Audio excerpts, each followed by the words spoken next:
What's good, y'all? Welcome back to the best channel on YouTube. Today, we got another segment of Podcast Sunday, where me and guests speak on different topics about self-improvement and motivation, personal-wise and business-wise, while also providing some fire gameplay. Appreciate you watching, and let's get into it. What's good, y'all? Welcome back to the best channel on YouTube. We are out here with another Podcast Sunday. Y'all know the vibes. We out here every week. Sure. I know. Y'all see the special guest we got on today, bro. It's a new face, bro. So I feel as though I should first start off with introductions. This man right here, I've known him for about 3 years now, but we have become very great best friends, brothers, if you want to say. I feel as though he is my brother, Mr. Faquan Taylor. He is here joining the podcast with us this week. What's good, Faquan? How you doing? I'm good. I'm happy to be here. I'm so excited to be on your channel. I've been waiting for this day. I told everybody. I feel like I'm on TV right now. I feel like this is CNN. I'm about to get interviewed. I'm just excited. I'm elated. Hey, man, that's fantastic. I'm glad you feel that way, bro. So, hey, y'all, with the 3% freaking audience, you better listen up. They're gonna make it to this part. They're gonna make it to this part. Don't you dare click off the podcast. We're about 4 minutes. This is about their time. See you guys. Oh, God. See you guys. All right, y'all. So now that I got that off my chest, they heard me screaming in their ear. Now that I got that off my chest, we are just going to get into our weekly reviews. You guys know, the vibes already. So I don't even got to say it. We can just start talking. But yes, sir. I guess I'll start off with mine. Then we'll go around, probably get Faquan, then finish off with Terence, and then we'll get into the topic of today, which is basically another part 3 onto the whole situation that we've been talking about for the past 2 weeks. Now, do I know if this is going to be the last part? I really don't, because this conversation is very vast and has so many different points in it that we can't be sure. But, of course, we don't want to overflood with just one topic on the podcast. We definitely want to keep it switched up. So we're going to get what we get done now. So I'll start off with my weekly review. So I'll start off with my weekly review. I've been streaming.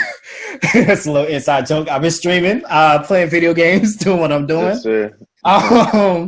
Been making videos. I mean, I've been trying to come up with a stream schedule that will enable me to be able to post videos every day. Haven't got there yet. Obviously, y'all have seen but hey, man, we're getting there. We're getting there. I also today actually started my LLC. Faquan, I didn't even tell you about that. Oh, shoot. I started my LLC. I got all the numbers that I need to get. And King Bands will be coming soon, so y'all look out for that. Nice. But Yes, sir. Yes, sir. Congratulations. So we got big things coming soon. Faquan, how was your week, bro? How was your week? Right now, I'm trying to do a few things. So I just recently registered for this tech social impact program with, I think the company name is Medium. Yeah. So what it basically focuses on is finding a group of people who are trying to basically spread information. So it's focused on tech. So me being a computer science student right now and wrapping up my final year, I want to get involved in as much things as I can. So when I do graduate, or even before I graduate, I want to help to spread information to Black young men who look like me, Hispanic young men who are around my neighborhood. I want to bring more minorities into the tech field because it's about 3% of us in the tech field. Yeah, you can even see it in the classes. It's such a small amount. Sometimes I'm just the only person in the class. And it's kind of depressing and creates that sort of like imposter syndrome on me. I'm also, which I need to get on top of after this. I'm also in the 3rd week of the Goldman Sachs Engineering Essentials program. That's about it. It's sunlight. It's start. Something like Goldman Sachs, nothing big, nothing big. This man said something light. I said I'm playing video games. What is the information that you're spreading? Is that just like trying to inform or like help build up the presence of computer science in those communities, or? Yes. So they want to find out how can you spread this information. You're going to be in this 8-week program with people who are part of, probably the CEO of this company or the executive of this company. How are you going to divvy up this information that we're going to give you? So what I wrote, based upon like this long list questionnaire that they sent us, I'm an alumni of the All-Stars program and the Development School for Youth, which helps urban students, kids, like anywhere from the age of, I would say, 14 to 21. And they bring them in, they train you in a certain way. They teach you how to dress a certain way. They teach you, when you give the person a handshake, you look them in the eye. They bring you to companies to speak with certain people. Yeah. And then during the end of the program, they bring you, they give you an internship. That's how I got my first internship. Fantastic. Nice. As a project manager. So. Got you. Yeah. Yeah, that's cool, man. That's that's stuff that I'm trying to get into myself when I'm going to medical school. Just like those type of programs, trying to build the presence and the representation in these fields that just lack everything that includes diversity. So just trying to diversify as much as possible, so you get that representation, so you get the better overall product. Yes, sir. Yeah. So I guess my weekly recap. I guess you guys know, if you've been watching the podcast for a little bit, I'm transitioning, going off into medical school. So I'm moving next week. So really just preparing right now. Got one more week left. We're recording this on Thursday, so I got one more week left before I move. And it's exciting, bittersweet. Gonna miss a lot of things about being home, but definitely excited to take that next step. Yes, sir. And make that move. So just packing up, finalizing some stuff. I'm getting some things ready for my website that I'm trying to launch, kind of in the same space as Zeph, kind of trying to build like a company or build kind of like an e-commerce or a blog website, so I could have it in conjunction with my like YouTube page and different things like that. So there's a lot of planning and organizing right now. So it's nice to have this downtime, but I'm also trying to just stay on top of everything and just be as stay sharp as possible, so I can not be too lazy going into medical school. That's like one of my biggest fears, just getting hit smack dab in the face, and then not having certain rituals or certain daily habits up to par for sure. Got you. I mean, hey, that's fantastic. I'm excited to see the next step in your life. It seems like everybody is moving. Well, Side, really. Yeah, JoJo. I mean, hey, like I said, pressure's on me. They looking at Zeph now. You at the house, Zeph? I'm like, let's get into segue. The topic of today. So I know you guys have heard, we've been doing this is gonna be part 3. So me and Terence, we've been talking on this topic for quite a while. And we've gone into a lot of different stuff with it, but we definitely have just only touched the surface on the topics that need to be and the conversations that need to be had within our community and within just all communities throughout the world. These conversations definitely need to be had. But we have our special guest here, Faquan. And we, you heard our perspectives. You heard what we think about everything. I want to hear what you think about it, Faquan, if you don't mind sharing. Okay. So what, not to be repetitive, I want to jump on something that's been going on lately a lot that I've been noticing. I want to focus on the hangings that have been going on. There's a lot of hangings I've been seeing in New York City, Atlanta, all these other destinations. You're finding somebody's getting hanged or lynched in 2020. People find that hard to believe that we're still getting lynched in 2020. But from my point of view, I'm actually, this might sound controversial, but I'm actually not shocked at all, because things may seem different from I guess, the 1960s and 1950s and 1940s. Mm-hmm. But it's actually the same. It just looks different. Mm. It's like it's wrapped up in a nice, pretty bow. It's glittery. It's just the same box. You wrap it up in a different piece of paper. Before it was red, now it's blue. Mm-hmm. Now it has a gold ribbon on it. The same box, different presentation. It just looks different. So we're going through the same atrocities that our grandparents, because this wasn't too long ago. This was not too long ago. Our grandparents, our great-grandparents have gone through. Mm-hmm. Segregation is now more prominent now than it was back then. A lot of people don't even know that. Yeah.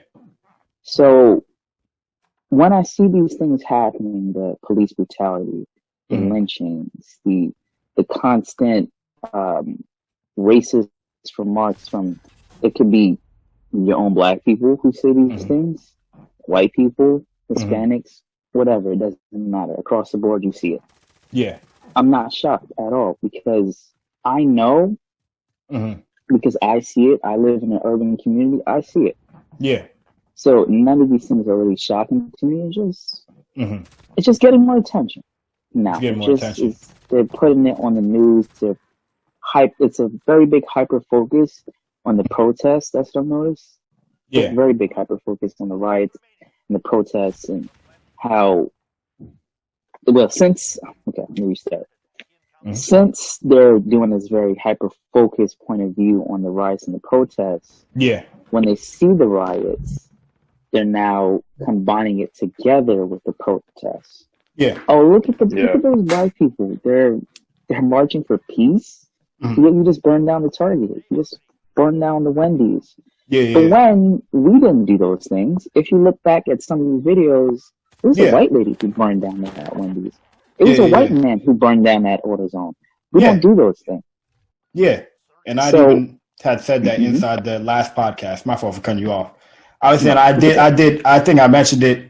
No, I'm sorry. I mentioned it in the the last podcast. Right. They're like all the videos that you see, it's not, you don't see it. Like it's just always somebody else just causing destruction. And I don't know. It's like I said, I think I said it in the other one too. How the media doesn't, or they're not for us, as in black people. They show us in a negative light a lot of times. And if they have the opportunity to show us in that light, if they see a group of black people near, let's say, a Wendy's, then they'll show that there's black people near the Wendy's and not get the person that's actually burning down the Wendy's. So it's I'm sorry. I'll just let you continue. My fault. I just wanted to point out that I said it in the previous one. My bad. No, that's 100% true. Yeah, I think it's crazy that, and I agree. Like, this stuff isn't new. You kind of get jaded to it because you're kind of just living your life and you're not trying to pay attention to it. Because as Black Americans, black men in particular, if we were to take every second of our day to just think about all the fears. I was just driving home today. From picking something up from the store, and I drove by a police officer, and I just randomly just felt nervous, for there's no reason why the standard in America shouldn't be a black person feels nervous around these police officers, these people that are supposed to be protecting us. Yeah, meant to protect. Even when I was getting my food, a police officer walked by my car, and you just get nervous for why does that happen? And you get jaded because if you were to think about all those things consciously every single day, you would never be able to move forward in society, in my opinion. So you get jaded, but it's definitely hasn't gone away. It's definitely still here and prominent. Like you Most said, definitely. Wrapped up in a different presentation. You can continue. Sorry for Quan. Okay. No. So I say all that to say, because I'm gonna bring back something old, Zeph and I. Because me and Zeph and I even had a conversation. I don't know. You remember this, Zeph and I? Yeah, I remember. And I was telling Zeph and I, Zeph and I, a lot of the things that have happened many years ago still happen today. You just don't see it. It's just bubble gums and lollipop. You see all these rappers, these NFL players, these NBA players, these entertainers. They're famous. They're rich. They're living their life, cars. You see all their glory. That's because America wants to push that image here are some examples of some black people who have made it. Why aren't you pulling yourself by your bootstraps? Why aren't you there? Hey, we have a black president. Stop complaining. Yeah. Right. Why are you always complaining? Pull yourself by your bootstraps. Yeah. Who gave you a black president? And I say all this to say that a lot of us have to wake up. We're in the sunken place. Until before this, I'm hearing comments about, or I'm seeing videos about black men and women now teaching their children about being black in America. That should have been taught a while ago. Yeah, your child's 10 years old. Your child's 15. Your child's 16. Don't wait until a situation like this happens, and then now you're teaching your child. That's a failure as a parent. Truly and honestly, that's a failure as a parent.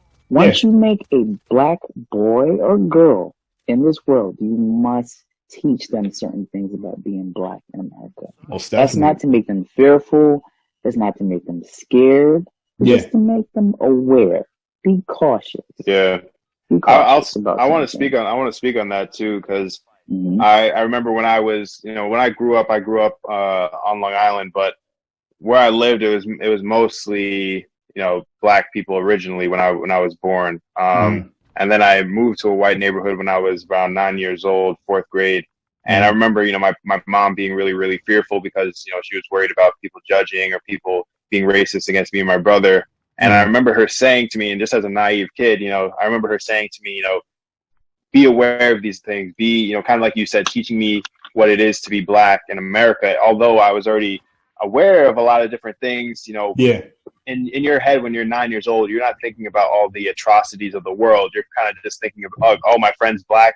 I have one friend that's white here, one friend that's Hispanic, whatever, everybody's just nice people, but you don't realize until you go out there and you see and you combat these prejudices head on that, these things exist. So I'm thinking, my mom's telling me, hey, be careful. They might treat you different, blah, blah, blah. And I'm just thinking that, why are you trying to instill these fears in me? These people might be good people or whatever.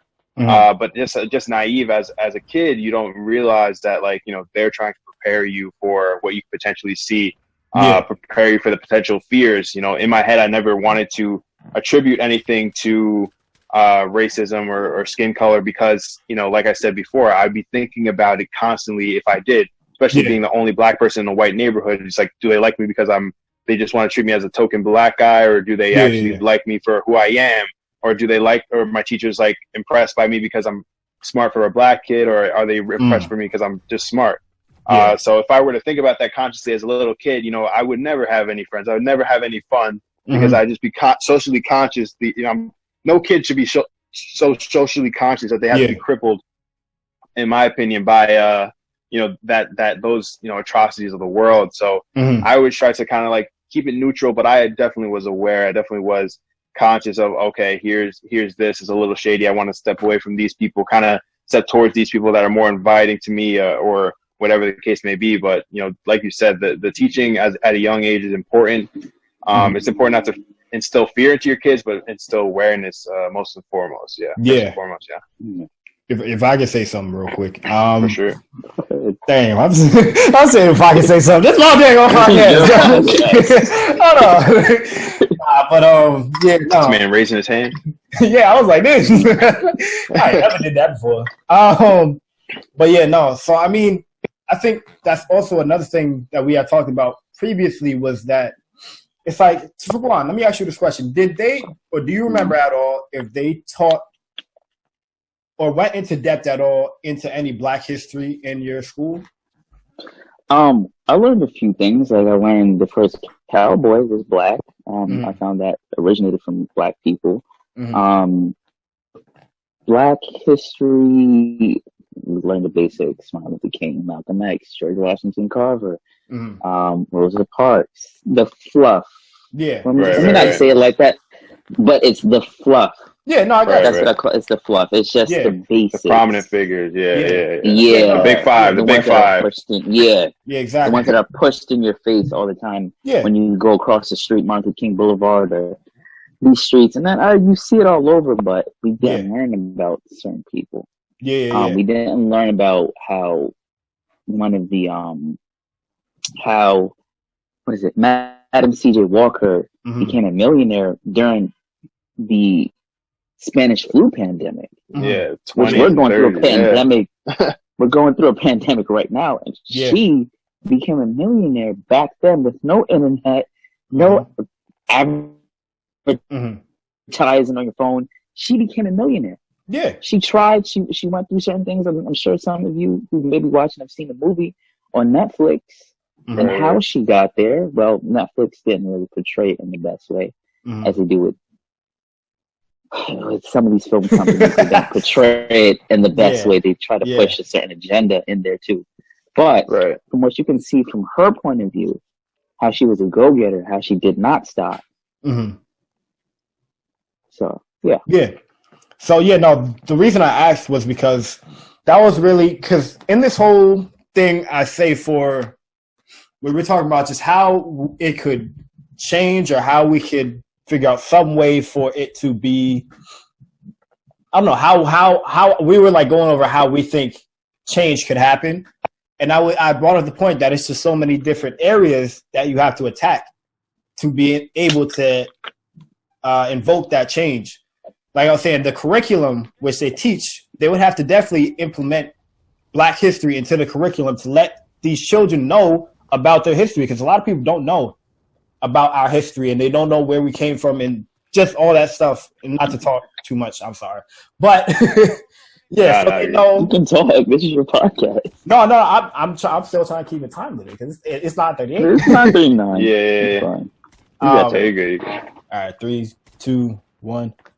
But so it's just, I feel as though, because like I said, there's so many different ones. There's curriculum, school systems. They need to teach us or make people, not just us, because if we're the only ones that know our history, there's a lot of people that's going to be ignorant to our history, and they will still have their same mindset about us. So it's curriculum. It's teaching everybody about Black history. It's working through the police force, working through just the mental things with racism that come from years and hundreds of years and generations. It's just so many different areas that we have to attack. That's why I feel that this is a really hard fight to even approach, because there's so many different areas and some people don't know where to start. But I mean, as for, like I said, I don't know the answer as to what's the best way to go about it. But I just want people to have that mindset that whatever you do, it's doing something, because like I said, there's so many different areas within this problem. So if you're attacking one area, which is curriculum, if you want to be that teacher that teaches Black history within your school, I'm not sure how that will work out. Like if you mess with the principal or whatever, I don't know how that works. But I'm just saying, if you want to be in that aspect, don't think that that's not doing anything, because that portion might change or inspire the person. I think Tupac said something like, he said, I might not be the person that is at the top or something to that effect, but he said, I'm definitely going to inspire that person that will make it up there, or something like that. I don't know. Did you guys kind of like I know a quote that's like, I might not be the person that makes a change, but I aspire to like inspire somebody that will be, or something like that, or something to that effect. I get what you're saying. Yeah. So it's like I said, don't make your effort seem minuscule just because you feel as though it's just not going to do anything. Everything does something. Yeah. So everything has an effect. Yeah. Cause and effect. So that was just what I wanted to say. Y'all couldn't. Yeah, I agree. Even like this, even what Quan was saying with his weekly recap, the stuff that he's doing in the communities, those little things add up. A lot of people kind of want to look at the big picture, and we've kind of talked about this in the protest podcast and those different things. But the protest is nice because it brings awareness. It's a huge event and it's a huge kind of like uproar. But what actually gets done and the things that get done on the daily are the things that accumulate eventually to a snowball effect of generations and generations of change. Like you said, that one teacher in Alabama that decides to implement now Black history into his curriculum, Yeah. He does that for 5 years. You're impacting, let's say, 60, 50, let's say 50% of those students, care. Mm-hmm. And out of those 50%, let's say, another 50% of those people go off to, lead businesses or something like that. Yeah. And now you're talking about a quarter of people that may have a different mindset to change the potential landscape of the world, not just the laws that are in place saying you can't discriminate based off of skin color or culture or background or race, religion, sexuality, whatever. But now they're actually implementing it through their perspective that is changed based off of this one teacher. So it all adds up, and I think that everybody's always gonna fight the good fight. That's just the optimism in me, and the optimist in me. That the people that are on the ground are still gonna be putting in the work. But it's nice to see that the protests lead to some level of uproar and some level of awareness throughout. So I might get a little controversial here. What I want to ask is, have you guys noticed the constant? I want to jump back to what I was talking about before. That constant push to show us the protests, the riots. Why do you think that is? Because I feel something like this. This is iffy. This is iffy. Yeah. They're covering it so much, but this has been going on for years. But I get it. You're covering the protests and all that stuff. But it's extra. It's like in your face. It's in your face. It's on YouTube. It's on Instagram. It's on CNN, CW. It's Fox News. Like, it's all over. And I just feel in the recesses of my mind, sometimes, well, not sometimes, a lot of the times is right. That this is just an objective for the powers that be. I definitely think them focused on this or that push. I just feel like, go ahead, Terence. I agree with that to some degree. I think it's a mix of kind of that almost what some would look at as a conspiracy, but at the same time, it's also half of it is I think they do it because it's just easy. It's easy to just look at what everybody's focused on right now and just put that at the mainstream because it's going to get clicks.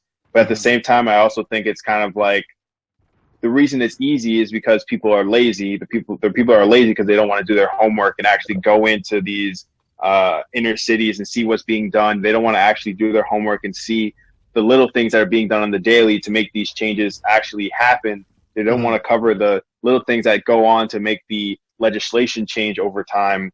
They don't want to cover those things because it takes work, it takes time. And if you have to take time away from your general audience and you have to take the time to take time that's ultimately going to lead you to kind of frustrate your general audience, which is obviously white people.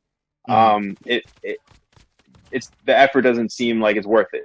So I think it's a combination of, this is easy, push this, it's going to make us look good, we don't want to get canceled because we know how powerful social media is now, we're going to push this, it's easy, and at the same time, this is all we're going to give you, because if we did the hard work, we would be taken away from, our main audience is going to like what we find.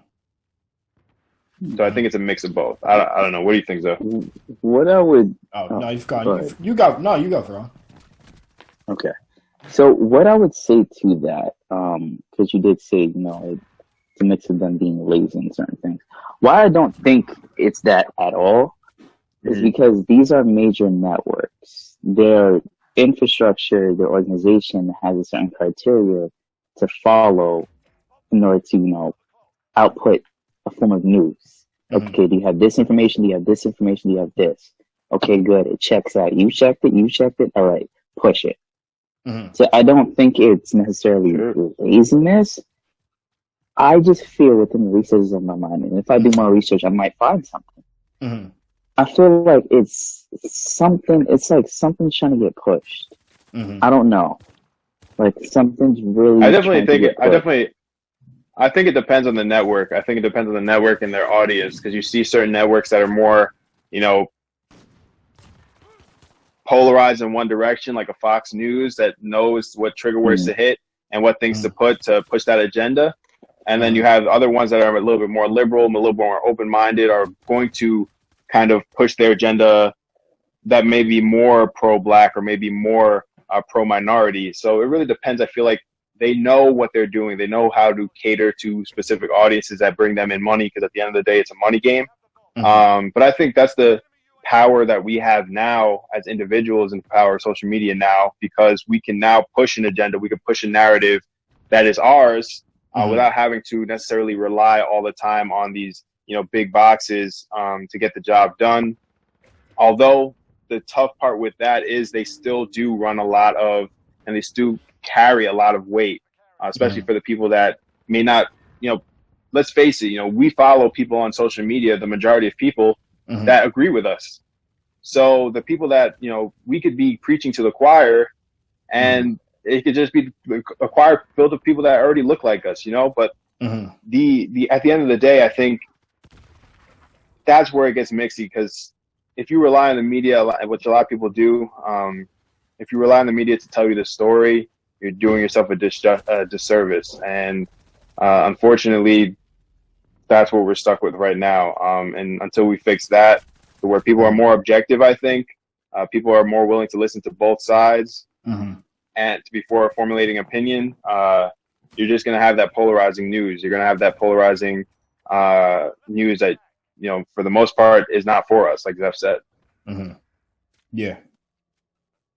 I guess what I could say, I guess I don't know. I feel like I'm like on both sides, where it's like, I do have that same feeling that you do, Quan, where it's like, there is, like Terence just said, the media isn't for us. So whatever they're pushing, if they're not for us, that's why I was it has to be. No, go. That's why I was pushing to Terence that these are like juggernauts. It's a CNN. You have to see who owns it. Like, the media outlets are juggernauts. Whatever they want to be pushed will be pushed. If they don't want to show the protest, they don't have to.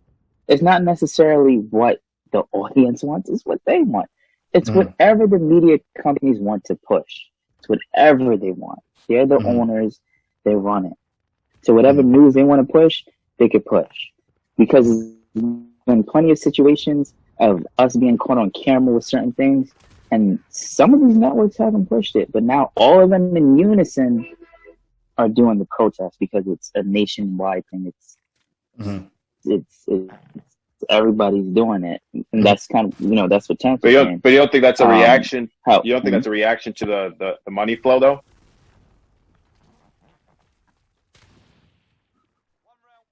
Now it could be, but again, I'm still thinking, maybe they have another objective.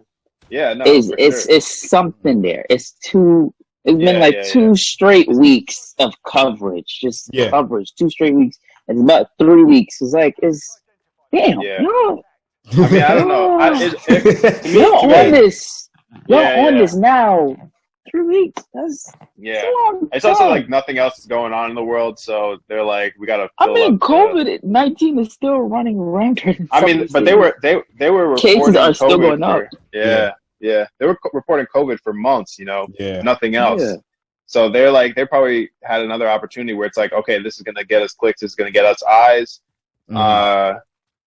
We've been talking about COVID for the past 2 months. People are done. People aren't watching the news anymore. They lack trust in us. Let's give people what they want, kind of situation with the protest. But I definitely think that there is also some underlying stuff depending on the network. So they all start with that unison, but then over time you could see the branches. You could see the snakes in the grass a little bit. What's going on? Yeah, and to attest to that, well, not to attest that, to kind of go against that, right? Here's what I want to push in the minds of the viewers, right? We live in a country where we voted in a president like Trump, right? Where a good majority of this country voted him in. So we kind of know where their mind is. That's the majority of this nation that voted in. He didn't get the majority vote. Well, a good amount of them. Let's see. Yeah. Because I understand what you're talking about. He got the electoral vote. Right. So technically, he got a few little points. It wasn't nothing major, but he got a few extra points. I understand. Okay. Now, I would say a good amount of those people in this nation aren't really for the Black Lives Matter movement that they've been seeing and they've been pushing and all that stuff. They're not really for it like that. Mm-hmm. You may see them being fake woke now, oh, this and that. Yeah. But they do to stay safe, to probably keep their job, to not come off in a certain way. Yeah, but truly, they're not watching the news for that. They're not checking for that. They're not. All these people are not. Yeah. They're not. I'm just saying. Yeah. From what I've seen and studies done, even in the tech field, I've recently found out not too long ago that it's a good amount of people who are quote unquote, I would say racist. The majority of them live in the North, based upon searches through websites on the internet. As you can see, I don't know exactly what it was. I have to read into it a little bit further, and I might be totally wrong.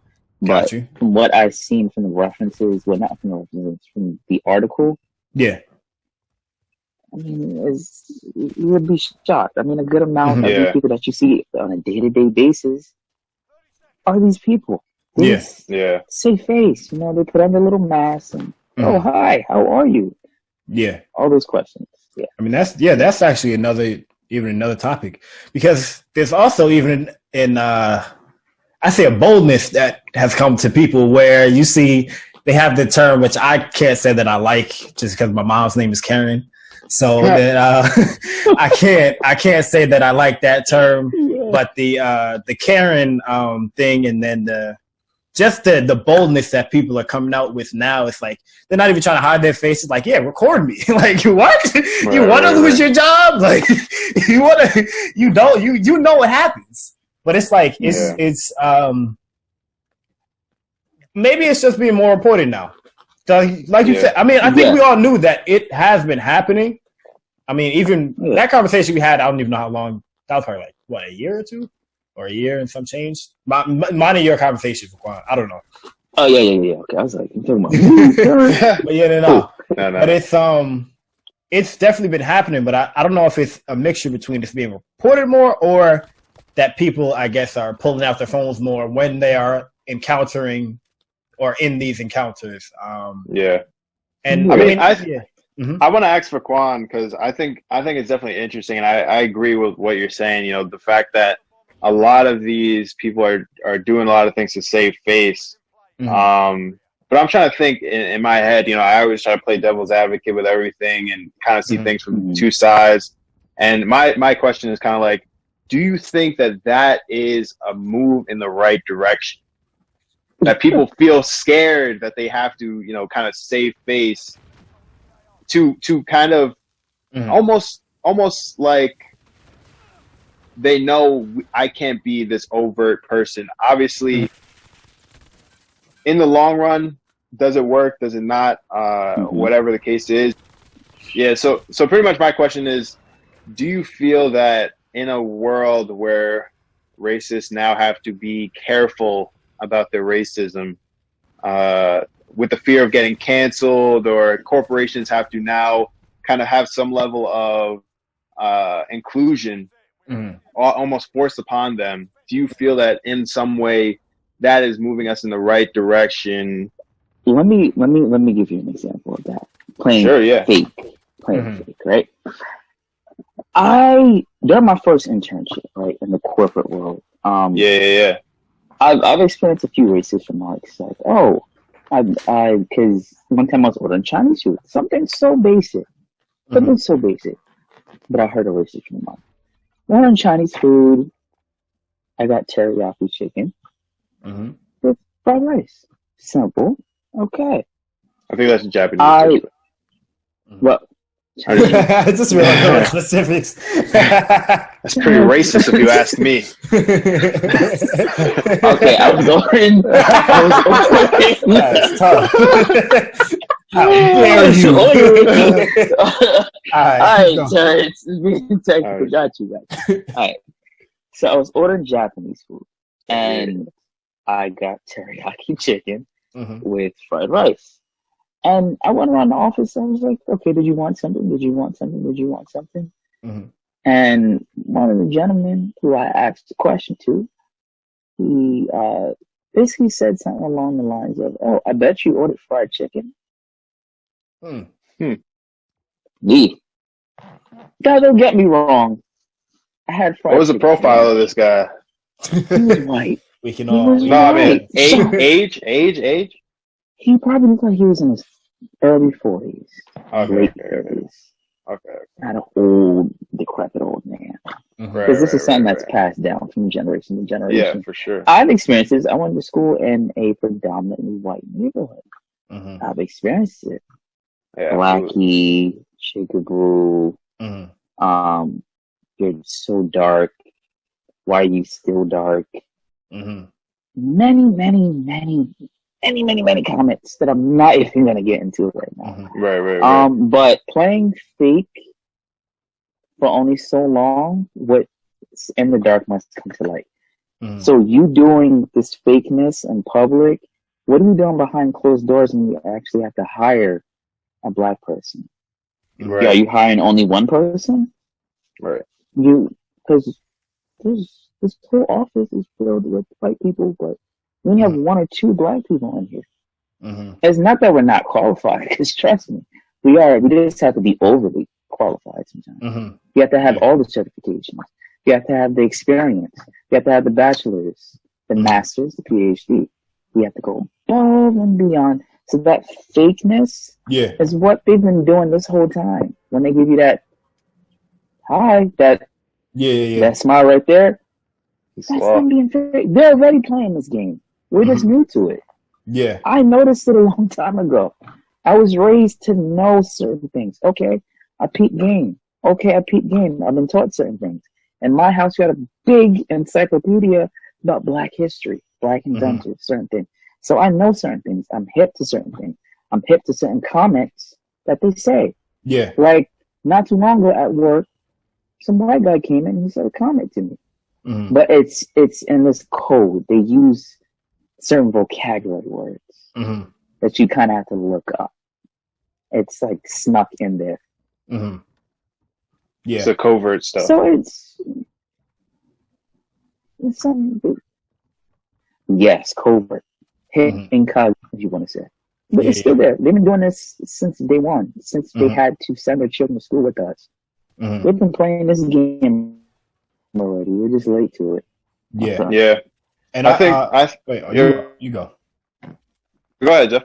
Okay. One thing I would say, agreeing with Faquan, is that, like he said, there's only but so much time that you can play the game, and what you do behind closed doors is most important, because what you do when somebody's not watching you is, I would say, probably the most vital thing that you can do, because you have no restrictions, you have no judgment, you have nothing that will attack you for being your true self.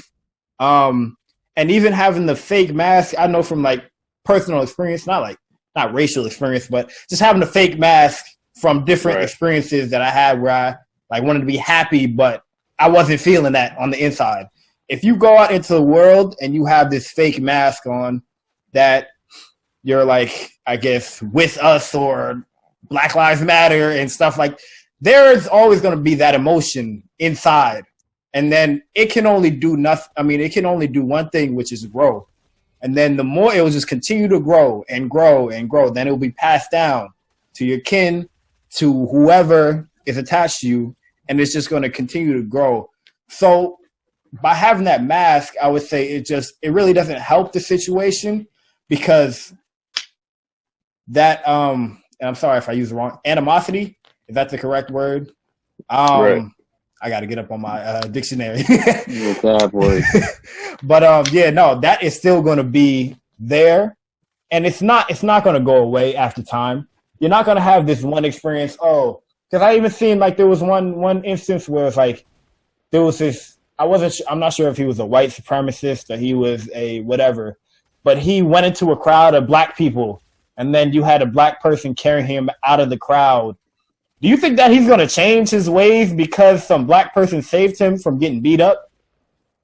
I can't say that I do. Yeah. Just because of one instance, or just be, I mean, mm-hmm. I kind of want to challenge like both your guys' thought. Well, not challenge, but I agree with what you're saying, because it definitely exists, and I've experienced it myself. You know, just that covert racism, that kind of hidden stuff. But at the same time, I've definitely had my side of, you know, positive, just genuine like connections with white people that it kind of gives me optimism in that way, because I have my situations where I've been in situations where I've had white people defend me during situations of racism, or I've had, you know, a lot of close friends who really just, we grew up together, and they welcomed me in when they didn't really need to or have to. They already had friends. And you know, we met in middle school or elementary school. They already had their friends. They didn't have to, you know, be close friends with me. They weren't trying to, you know, let me in. It was just natural, you know, a brotherhood that I've developed with a lot of people, and a lot of close people that I'm friends with, or people I've worked for, that, you know, are just genuinely nice people. They don't really care about color of your skin in, you know, making that decision of whether or not they're going to be your friend. But I definitely think that what you're saying exists, and what you're saying needs to change. And I think it just starts with,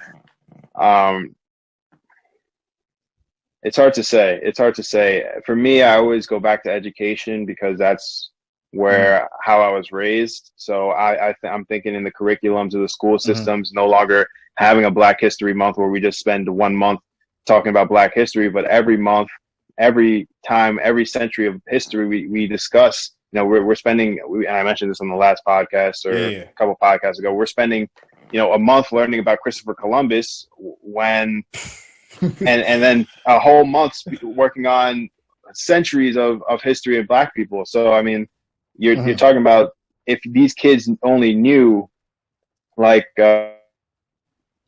Faquan was saying earlier in the podcast, you know, that there are more than these 5 Black figures that are prominent in American history. There are people going back, and even Zeph was saying it, you know, back to African history, and where we're from. So I think for me, it starts there. I think it comes with, and that's why I kind of asked the question to kind of combat, was I think it comes from a situation where taking these little wins and really abusing them. So taking these small openings and really ramming right through the door. So you have a situation where inclusion is now required in these jobs, and you can either say, I'm not going to take the job because you're just hiring me because I know that you're hiring me because I'm Black, or you can, you know, trip over that, or you can make your way and you know, explode things. My dad, you know, out of Brooklyn College, you know, he got a job as an IT or programmer, and he,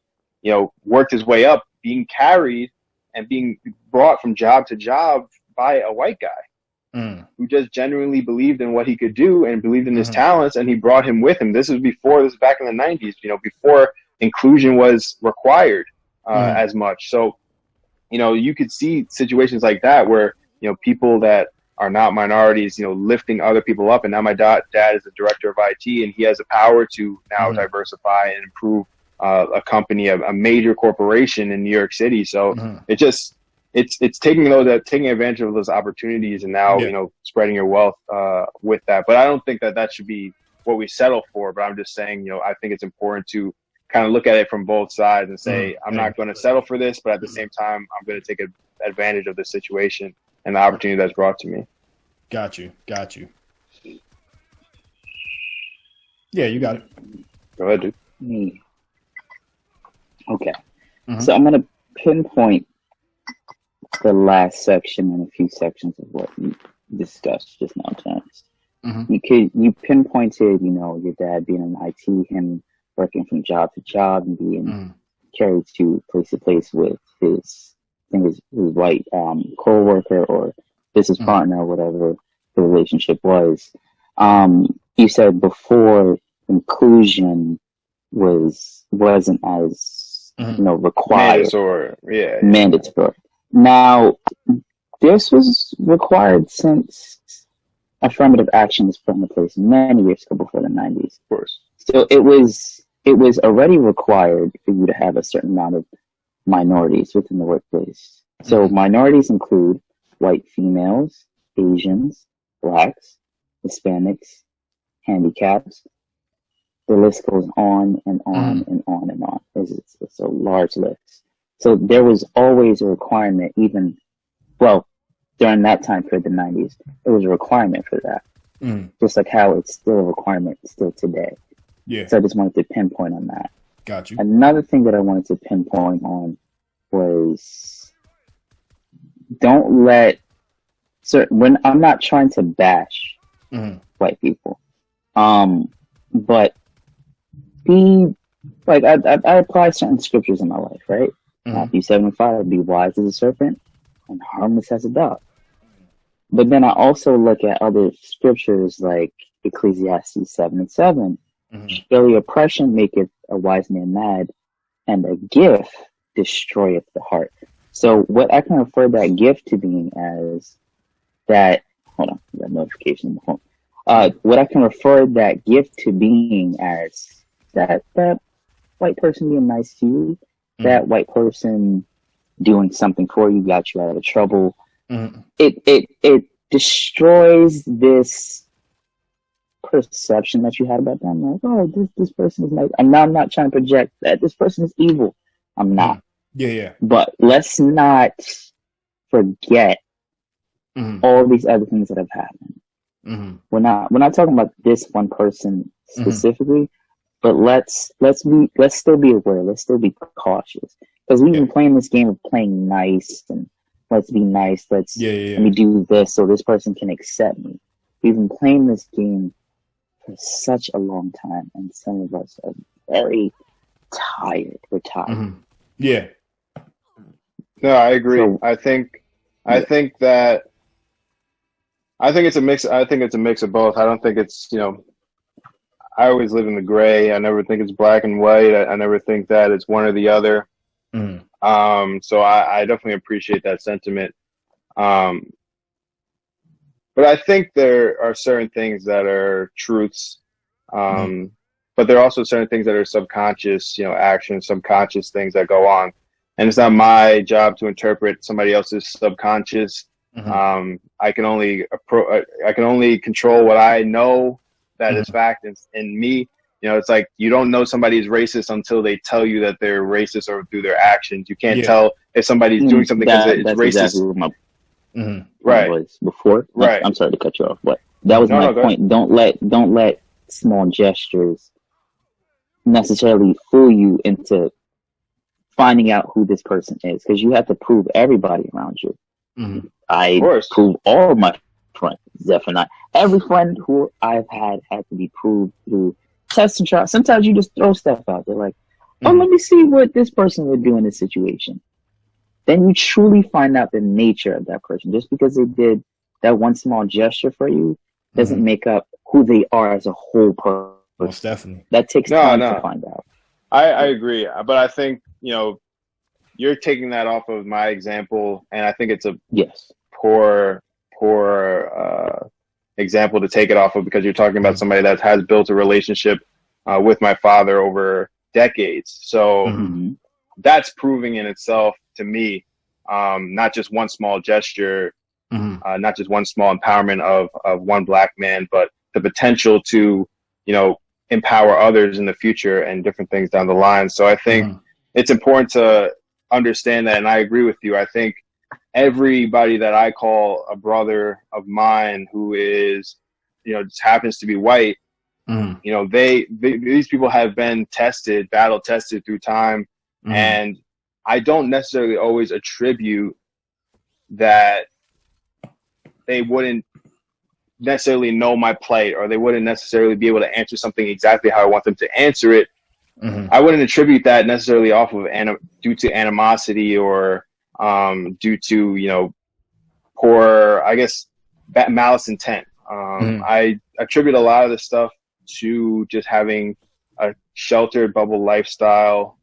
I attribute it a lot to just general ignorance. Not saying that all ignorance is a negative thing, but just general ignorance of not knowing. You know, I had people contact me and be like, dude, I had no idea this was actually a thing. Again, back to the school system, back to how you're raised, back to all these different things. A lot of people, and we talked about this in the previous podcast, a lot of these teachers don't even know that the curriculum that they're teaching is messed up. Yeah. They just grew up on this curriculum, and they were just like, they're not conscious of this. They're not conscious of the fact that, like, Christopher Columbus, you know, pretty much orchestrated genocide. They're not conscious of the fact that, you know, Black history is beyond 1 month of the year. Yeah. It's just because they just never left their hometown, and they now are growing up and teaching the curriculum that they were taught. And I think it's our job and the job of other people that are conscious to now educate others and kind of force that inclusion to where it's now, okay, I'm forcing you to be uncomfortable now. That's what's going on right now in the world on social media. I'm forcing you now to be uncomfortable. Like you said, we're tired of being quiet. I'm forcing you now to be uncomfortable so that we can issue this change, because you didn't realize that all these things were going on. Yeah. You didn't realize that you were subconsciously eliciting these feelings and these emotions based off of the media, based off of how you were raised, based off of your educational system. So I think it's really, really important for us to kind of do that just do, and at the same time be conscious of how we do it, how we go about our actions, and doing it so we make sure that, you know, people don't get hurt in the process, especially, you know, Black people. All right. So what is, I was giving my example from pinpointing on your father specifically. I was pinpointing on your point of views and what you've been through. I wasn't necessarily focusing on your dad. I jumped on him a little bit, and then I veered off more onto you, but I didn't specify. Sure. Okay, now I'm talking about Terence, so I just wanted to clarify that part. Yeah. Got you. All right. So for you know, time's sake, we are going to be wrapping it up, but I hope you guys all enjoyed the different conversations. I really appreciate Faquan coming out to the pod. We are definitely going to have you on if you want to come back. Yes, sir. Oh, yes. I'll be back for the next part, yes. I prefer, we'd like to have you back when it's not such a pressing topic. We could have some fun. Be a little bit, have some more fun conversations. Definitely. But yeah, so I mean, I appreciate everybody that tuned in. If you made it to this point, you 3%. Oh wow! Yeah. So we see you. Yeah, we see you. We see you. And so we most definitely appreciate you. So Prince, I know we're definitely going to be setting something up with you too. Fortunately, you couldn't come on this time for work, but hey, man, we're gonna definitely get it in.